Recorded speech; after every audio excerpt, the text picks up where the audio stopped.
கையில் துவைக்க வேண்டிய துணியெல்லாம் கொஞ்சம் நிறைய சேர்ந்துருச்சு. ஞாயிற்றுக்கிழமை காலையில் எந்திரிச்ச உடனே போய் அதை வந்துட்டு சோப்பு தண்ணியில் நல்லா ஊற வச்சுட்டு வந்துட்டேன். மோஸ்ட்டாக ஃபங்க்ஷனுக்கு போடுற ட்ரெஸ்ஸு, எலாஸ்டிக்கு, அதுக்கப்புறம் வெள்ளை துணி இதையெல்லாம் வந்து நான் கையில் தான் வந்து துவைப்பேன். அதான் ஒயிட் ட்ரெஸ்ஸை மட்டும் தனியாக போட்டு நம்ம துவைச்சாலுமே அது வந்து ஒரு மாதிரி ஆஃப் ஒயிட் கலரில் சீக்கிரம் ஆகிற மாதிரி எனக்கு ஒரு ஃபீலிங். அதனால வெள்ளை துணியை வந்துட்டு நான் கையிலேயே நினச்சி துவைச்சிருவேன். இன்றைக்கி ஆடி அமாவாசைங்கிறதுனால நான்வெஜ் எதுவுமே எடுக்கலை. இன்றைக்கி நிறைய பேர் வீட்டில் வந்துட்டு சாமி கும்பிடுவாங்க. நாங்கள் வந்து புரட்டாசி அமாவாசைக்கு தான் வந்து சாமி கும்பிடுவோம். நேற்று நைட்டே கொஞ்சம் அவரையை வந்து ஊற வச்சுருந்தேன், குழம்பு வந்து வச்சுக்கலாம் அப்படின்னு சொல்லி.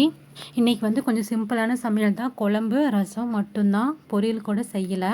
அப்பளம் வச்சு வந்து சாப்பிட்டாச்சு. இன்றைக்கி எதுவும் எனக்கு கொஞ்சம் டயர்டாக இருக்க மாதிரி இருந்தது. மத்தியானம் சாப்பிட்டுட்டு நானும் பாப்பாவும் வந்துட்டு கொஞ்சம் நேரம் நல்லா படுத்து தூங்கி எழுந்திரிச்சோம். தூங்கி எழுந்ததுக்கப்புறம் தான் அடடா இன்னும் ஹோம்ஒர்க் முடிக்கலையே அப்படின்னு சொல்லிட்டு ஞாபகம் வந்தது. அப்போ நானும் பாப்பாவும் வந்துட்டு ஆக்டிவிட்டீஸ் எல்லாம் முடித்து எடுத்து வச்சிட்டோம். நாளைக்கு பார்க்கலாம். பை.